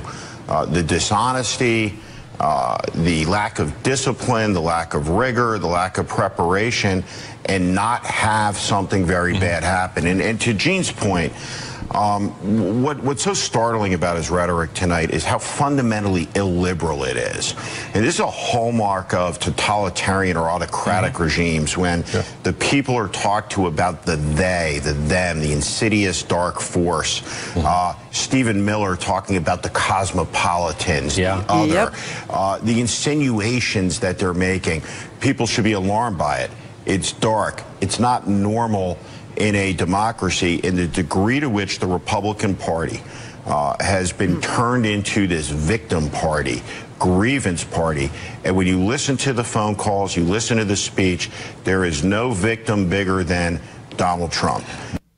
It's true. He's turned himself into the biggest national victim. He's the victim of a witch hunt. He's a victim of a hoax. He's the victim of Hillary Clinton, getting away with things, and why can't he? It's because he's a victim. White people are being victimized by immigrants, and immigrants are victimizing African Americans. And all of a sudden he's on the side of the African American against the immigrant. I mean, this is just all, it's such divisive, autocratic talk. It's such Stalinism. And when Stephen Miller invoked cosmopolitan, I mean, this week he attacked Glenn Thrush from the podium because he was introducing some ridiculous immigration plan that did absolutely nothing to address American citizen children of people who came here illegally 20 years ago. It did absolutely nothing to solve the problems of employers hiring illegal immigrants. It did absolutely nothing to raise the wages of ordinary working people, which, are stagnant because union busting in this country has taken away the ability for a working guy to negotiate with his company in groups large enough to actually mean something to the company, collective bargaining, right? So this is why wages have been stagnant in this country. And of course, it's always with him. It's always, even when he was talking last night in West Virginia, us, we're being persecuted by the Democrats. Listen, this grand jury thing, this Mueller thing. Mueller is not a partisan. Mueller he was appointed by Bush to be the head of the FBI. He was held over by Obama to be the head of the FBI. He was interviewed by Donald Trump himself to be our Attorney General or Secretary of Defense. I forget what was he being interviewed for? Attorney General or head of the FBI? Right, head of the FBI. And the day after he was interviewed by Trump to be the FBI director yet again, Mueller was appointed special counsel by his own deputy attorney general, who, by the way, might have to testify in front of the grand jury. Oh, I swear, this is getting so deep. This is so unbelievable because, of the obstruction of justice charge that came after he fired freaking Comey and sat down and talked to Lester Holt and said it was the Russia thing that made him fire Comey. So, and I mean, this is unbelievable. So you have a lot of FBI officials being told already that they might have to testify about potential obstruction of justice, including the acting director of the FBI, Andy McCabe, who Donald Trump has attacked as being, untrustworthy because his wife has a career in politics and she was running for an office in Virginia. And she ran as a Democrat and got Democratic money. And so all of a sudden, Andy McCabe but he picked him. Trump literally picked him. Trump picked these people. I know the best people. I pick the best. I always use the best people. The people he is picking, he's turning on. This man is going to do everything and anything to save his own skin. And if he didn't think his skin needed saving, A, he wouldn't spray it with shellac and varnish. And B, he wouldn't be doing any of this. He would just say, let it, like Ty Cobb yesterday, obviously a professional, issued a statement saying this amazes me, we were unaware of this grand jury, but whatever they do, we support, we'll cooperate. I mean, that's the only thing you could say, unless you're Donald Trump. Then if you're Donald Trump, you give up and you give a speech to the Hatfields and McCoys, the second one in 2 weeks. You go back down to, oh, and by the way, the jobs numbers came out today. You know how many coal jobs have been created in this country? 300. 300. It's really sick. And by the way, Obama's last 6 months, job creation was at a faster pace, a bigger clip. In the last 6 months of Obama, they added more than 1 million jobs. In the first, they added more than 2 million jobs. In the first 6 months of Donald Trump, we're continuing to expand. 81 months of job expansion, right? 81 months of expanding job, not wages, because that has to do with, collective bargaining and unions. But, he's doing less well than Barack Obama. And, if you ever talk to a Trump person, make sure you have those numbers with you, like on a little piece of paper, because that pisses them off real bad. 300 coal jobs. And he went to coal country last night and told them, you see the coal country, I said I'd bring back coal miners, and we're doing that. Is he insane? Michelangelo in Denver. Hi, Randy. Good afternoon. Hey. Listen, when you were talking earlier about Trump's academic background, I went to Cardinal Hayes High School. I almost went to Fordham. I got to tell you, I think those Jesuits at Fordham, they saw the light. They got rid of the guy, and they immediately raised the academic standards at Fordham probably by about 35 or 40% once they let that guy go. Is that true? I don't know, but I'm kind of... don't say stuff. Some people say... some people say. I hear things. Yeah, I hear things. Yeah. Exactly. I read it somewhere. Yeah. Well, Randy, because you cover so much ground, First of all, I want to say I'm very concerned about Sessions because I heard today that evidently he wants to name a special FBI investigation unit to go out and investigate people in the administration or in the government for leaks, and that they're going to take them all the way to the wall. Also, the press. Well, one thing I will tell you, I will say this. Yesterday, I was operating under the conclusion, which was wrong, that these transcripts were released. Okay? These transcripts weren't released. These transcripts were leaked. Now, that's a problem. You cannot have the President of the United States not able to talk to leaders of the world about policies that we're considering or, hashing out policies or agreements that we already made without privacy. Okay. The president is do that. So whoever did leak these transcripts, I mean, it's a small universe of people who could have leaked these transcripts. Whether it was the note taker, and everybody always goes, who's the note taker? It's a court reporter. There's somebody always taking notes. It could have been Homeland Security monitoring. It could have been, you don't know how many, the State Department could have been monitoring these phone calls, right? I mean, but it's a small universe of people who are, who would have these transcripts.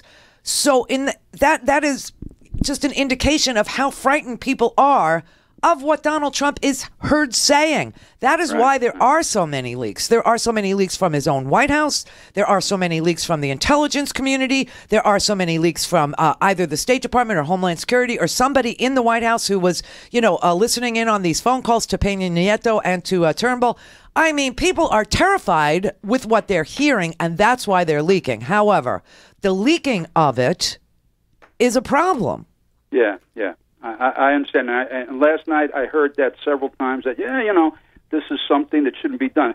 If it was done to anybody, any other president down the line, I think, people would have, been more up at arms. Certainly not the people that voted for this guy and stuff. But can I ask you one other quick question here? Just put it this way. Just let's put it this way, okay? Yeah. It has never happened to another president. And we have had presidents who taped every word they ever said. LBJ taped every word he ever said on the telephone. Yeah. Nixon had a taping system, and nobody ever leaked. Okay, it was a guy named Alexander Butterfield who was testifying in front of the, I guess it was the House, and he just happened to mention that there was a taping system in the White House. Those tapes were then subpoenaed, and that's how Congress got the tapes of Nixon, which make Donald Trump look like, Nixon, with all his anti-Semitism and all his racism and everything else, Nixon looks like a piker. He looks like a juvenile delinquent next to Donald Trump as a world heavyweight champion, racist, a serious problem this man has. But people in the White House are so afraid of him that they're leaking all this crap. But remember, it's never happened to another president. Right, exactly. And I got to tell you, a guy nobody should be afraid of. Nobody, just stick it to him and tell him the truth and stuff. I know I'm being idealistic, but one quick thing I'd like to hear, and I'll get off the phone and listen to you. We have how many investigations going on right now? We've got the House, we've got the Senate. The FBI, right? We have the intelligence agencies. I don't know, how many of them are there? Are they heading up the road to meet up somewhere? Is Bob Mueller saying you are going to get these wagons up the road here? No. So, look, the House and the Senate, both the intelligence committees and the Senate Judiciary Committee, they are looking at political issues of, whether or not the president has... whether there's probable cause to remove him, which would be a political remedy for a political problem. Mueller is looking at criminal activity, money laundering, financial, shenanigans, criminal activity with regard to cover-ups and hacking and things like that. They're two separate things. Impeachment is the solution for the political problem, and then the Senate would have a trial just to remove him. When a president is impeached and removed, he doesn't go to jail. He's just taken out of office, and that's the political solution for the political investigation. Mueller's investigation, somebody will go to jail, or at least somebody will be indicted, and then we might find out, if it reaches all the way to Trump himself, we might have a conversation about whether or not a president can be indicted before he's impeached, meaning there has to be a political solution before there can be a legal solution, a criminal solution. So they're not operating on the same track where they'll meet up. They're operating on parallel tracks. All right, because it was a little confusing about the Eastern Virginia, district, federal court district. Well, they're looking at Michael Flynn's criminal activity. Right. And this is looking at the Trump Jr. meeting and whether there was criminal activity setting it up, whether there was criminal activity prior to, whether there was criminal activity. I mean, they're going all the way back to Trump Tower and to see, because Trump has admitted, well, maybe I sold a condo to a Russian. So they're like, okay, well, let's see how many condos and let's see what they paid for them. Let's see how they paid for them. And let's see what, your tax return shows and who is your major banker. And is it Deutsche Bank? And if it's Deutsche Bank that's making the loans, was it part of the laundered money that they just paid this $1 billion fine over? Right. So one is looking at financial crimes and looking at, cooperation and more than collusion. Collusion's not even a legal term. They're looking at whether or not quid pro quos happened, whether or not Russia was exchanging information damaging to Hillary Clinton for preferential treatment in our foreign policy or whatever. That would be a crime. That would be the crime of actual, well, you can't call it treason because it's not a time of war, but it would be, they'll find a name for it, okay? It could be, traitor. Whether he was a traitor to his country. Unpatriotic acts, who knows? Yeah, right. But it has a different goal. Mueller's is a criminal goal, whether or not somebody needs to be indicted, tried, and jailed. And the House and Senate, they have a political goal, whether or not the president needs to be impeached, tried, and removed. So they're different things. Randy, you lay it out. Thank you very much. You're welcome. Yeah, they're two different things. Paul in Woodinville. I love it. I think it was Kellyanne. Was that who you were playing before, Kellyanne? Yeah. She said, taking evidence to a grand jury is just a routine part of an investigation. And they usually use it as a fishing expedition, really. Right, because summertime is the best time for fishing. Well, they got poles, man. They got poles. They're piss poor poles, but they got them, so let them fish with those. I think the one place that you're not hearing any leaks from is Bob Mueller's office. Yeah, that's right. And that actually is the most telling. If he didn't have anything, he'd tell us. He'd tell us in one of two, maybe I've said this to you, in one of two ways. If he really had an agenda, a grievance against Trump, he'd tell us the same way Ken Starr told us about Bill Clinton. He'd get into his pants and everything else. And there'd be plenty of things to do with that. Or he would just tell us, we're wrapping up this investigation. Because there's nothing here. But listen, that is the best result for the Trump presidency, is that Mueller finds nothing and gives him a clean bill of health. And if Trump really feels he's innocent, he should be cheering from the rooftops that, thank God we got this guy who I was going to make for the third time, I was going to appoint him FBI director. That's how integrous this guy is. That's how much, integrity this guy has. That's how much discipline he has. And I can't wait for him to conclude so that I can get on with my agenda. Right. But that's not what he's doing. He goes out to West Virginia twice in 2 weeks and starts, reliving that great night on November 8th and how Hillary's a lazy slob and she didn't work hard enough and she needs to be investigated and that's what the prosecutors ought to be looking at. I mean, this makes no sense if you're innocent to say these things. Well, what makes no sense is if there's nothing there, if Bob Mueller's office isn't finding anything, that he keeps hiring. He hires 16 high-powered lawyers to help tell us that there's nothing there. And the last one I think that he hired this week is an expert in money laundering and fraud. So, and he also has hired, I can't remember this guy's name. He's the assistant solicitor general, who's the top. He's the top overseer of criminal law that's coming up through the federal courts. So I wouldn't think you'd hire those two kinds of people if you didn't have anything. There's a lot here, and the fact that we didn't hear it, none of it was leaked, nothing has been leaked, is the strongest evidence that there's a lot here. What to do with it, I don't know. Here's what I'd like to know: Can Bob Mueller's office get Donald Trump's tax returns? Yes.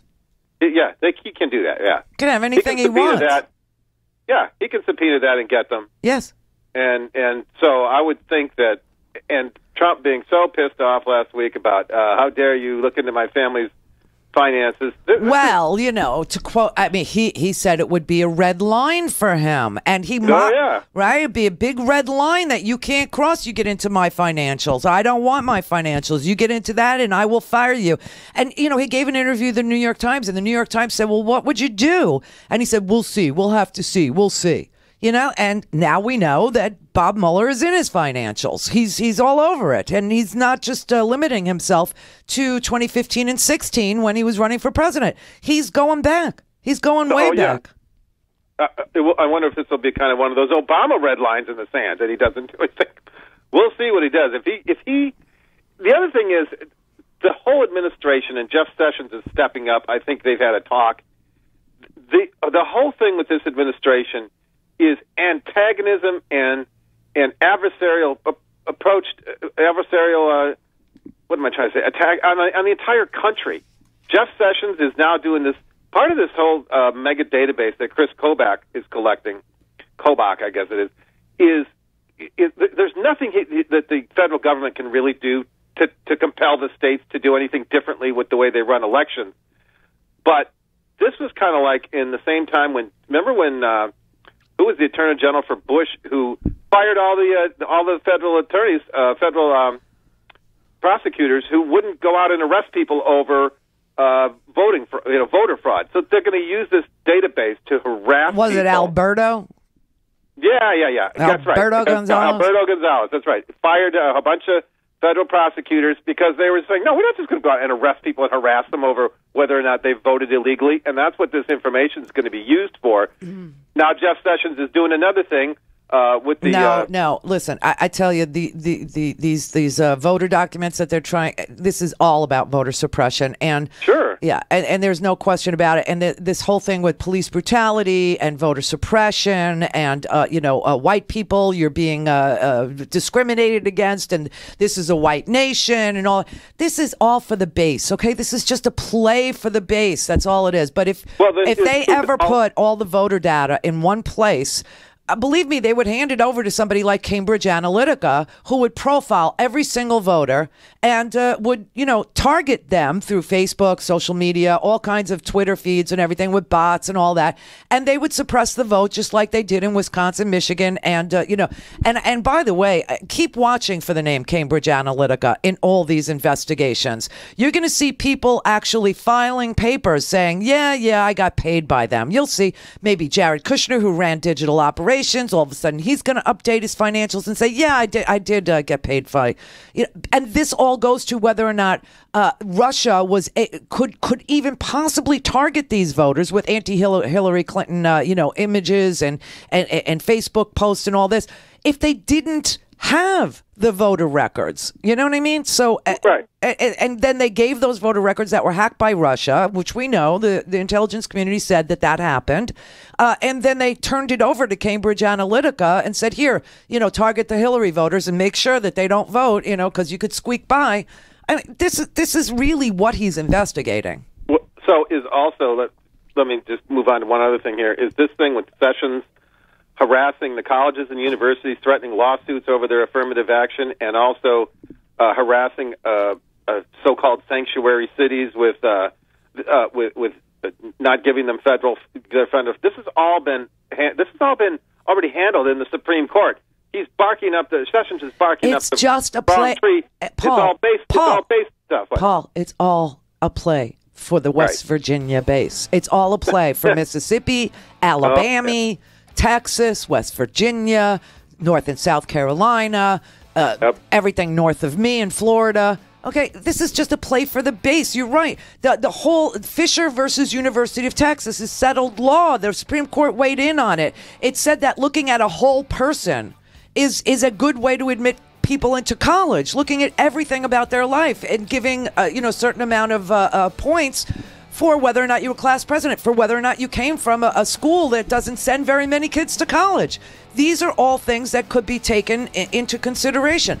Look, it's all settled law. They're just playing to the base. That's what all this has been about this week. Everything from, beat them up, don't treat them nice, treat them rough, white racism at universities, transgender ban, all the fake, everything. This is all about the base, the 33%. To speak to Randi, call now, you bastards. 561-270-3844. Hello. The Randi Rhodes Air Force. Yeah, you could buy tile at a chain store if you wanted to. You could wait for a kid to try and answer your questions about what's this made of, or how do I install it, or what's in stock.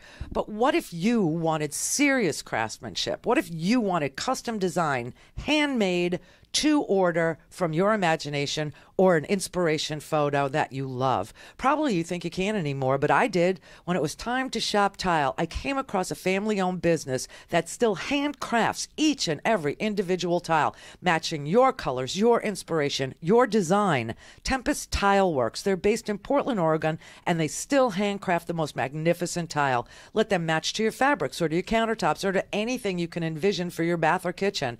Teeny tiny tiles to oversized, their art or yours. It's all doable, it's all affordable, and it's all individually made just for your project. Visit Tempest Tile Works and look at their amazing gallery of designs and styles, and give up the chain stores. Tempest Tile Works, custom made. TempestTileWorks.com. This is the voice of the resistance. You're listening to the Progressive Voices Network.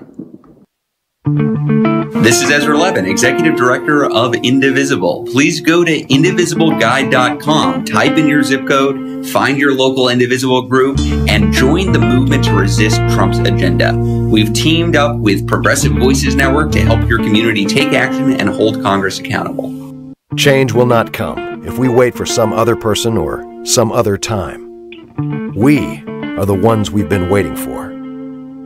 We are the change that we seek. President Barack Obama. We wrote this guide because we believe that the coming years will see an unprecedented movement of Americans rising up across the country to protect our values, our neighbors, and ourselves. Our goal is to provide a practical understanding of how your members of Congress think and how you can demonstrate to them the depth and power of the opposition to Donald Trump and the Republican congressional overreach.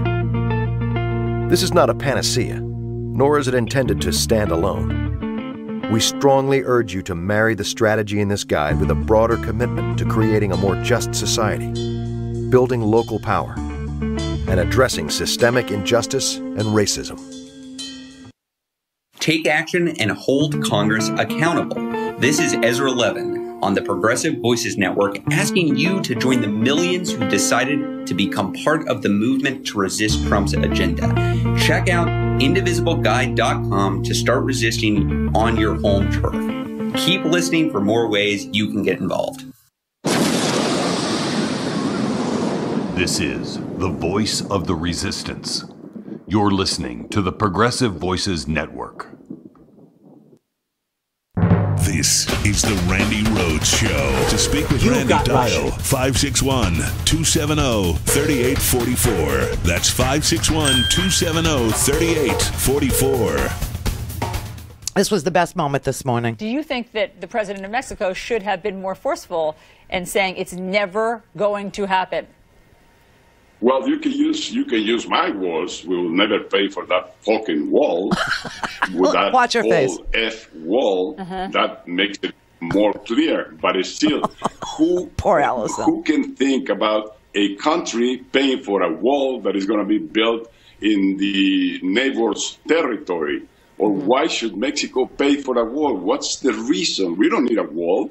If Trump wants to build a wall, he has to go to Congress, U.S. Congress, and he has to tell the truth to U.S. taxpayers that they're going to pay for that. Forceful and saying it's never going to happen.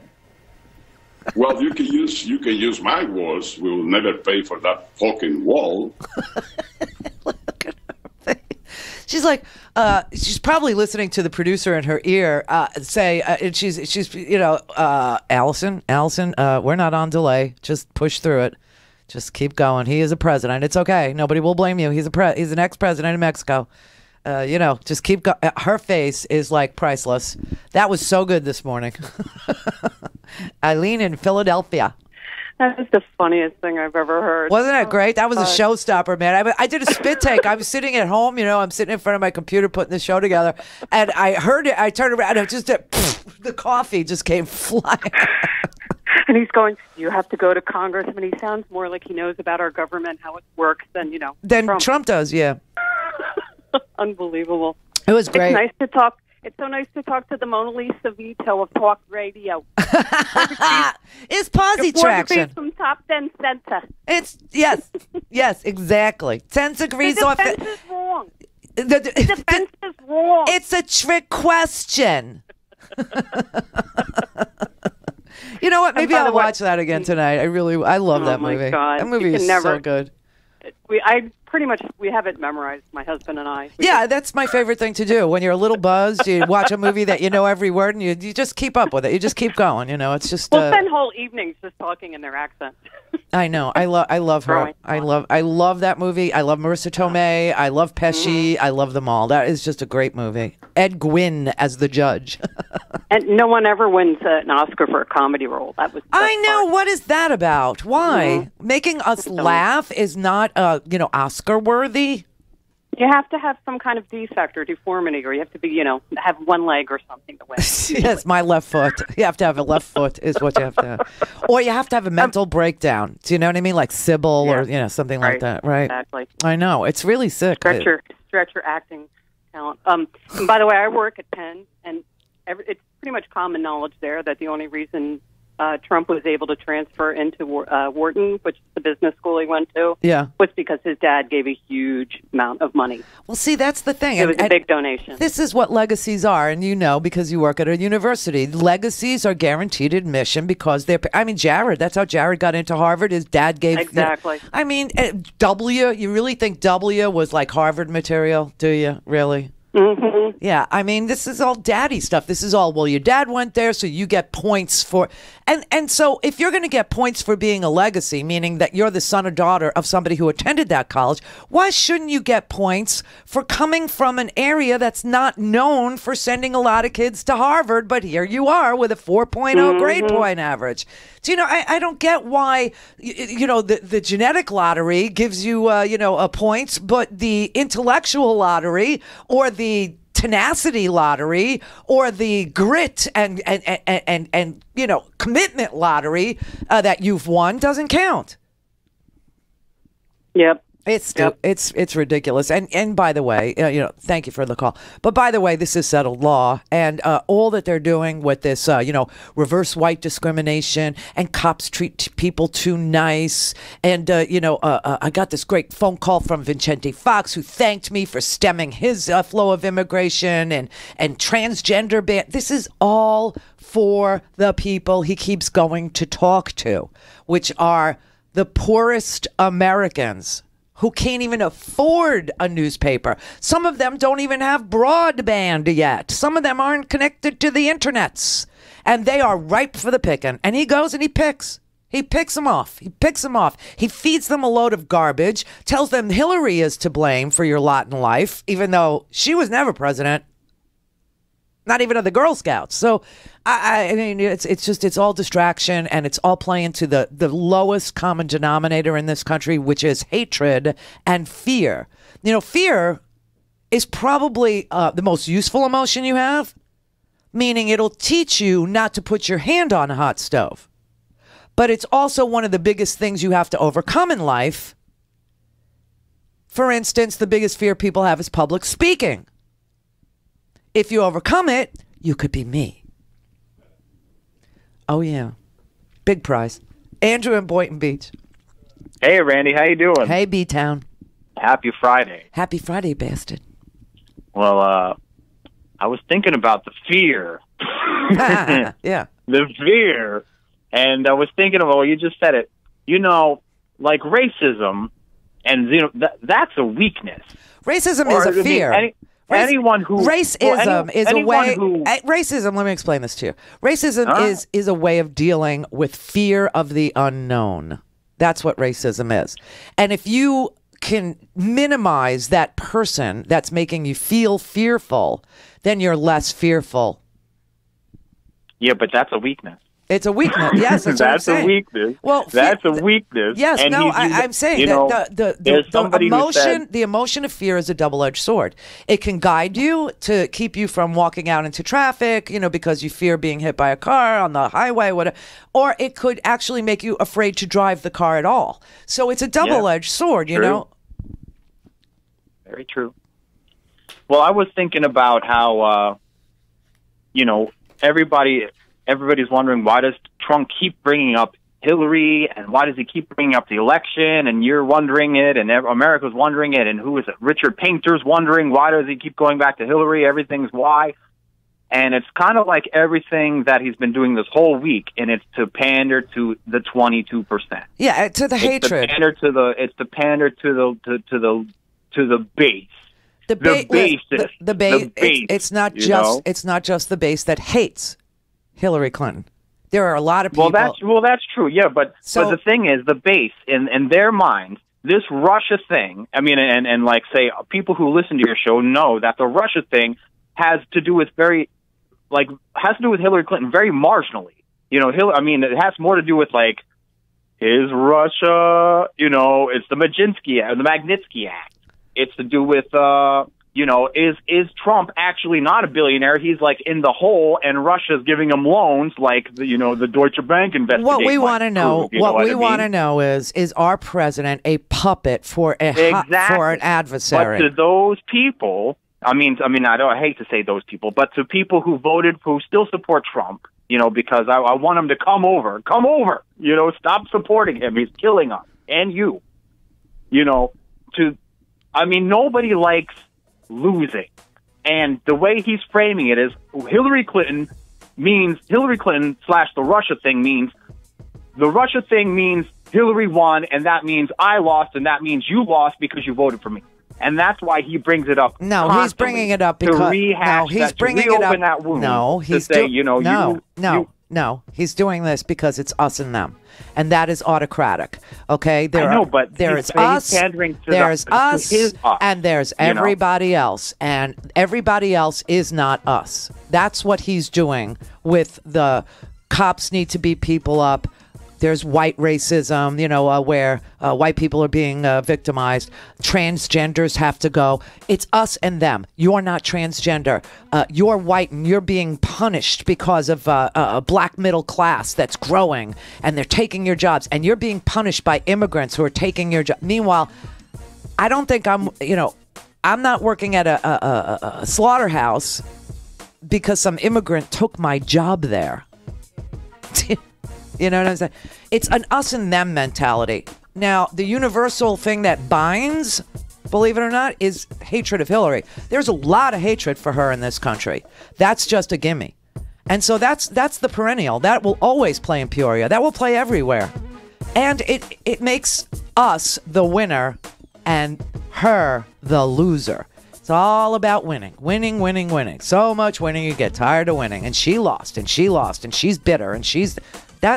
But it's us and them, and that is a dangerous thing in a president. President's supposed to unify your country. He's supposed to legislate and preside over our foreign policy. He's supposed to protect us from all enemies, foreign and domestic. And instead, he designates everyone who's not a white hillbilly, a pillbilly, as the other. Buy a stinking podcast. Go to RandiRhodes.com for the whole thing and a podcast. Buy a stinking podcast.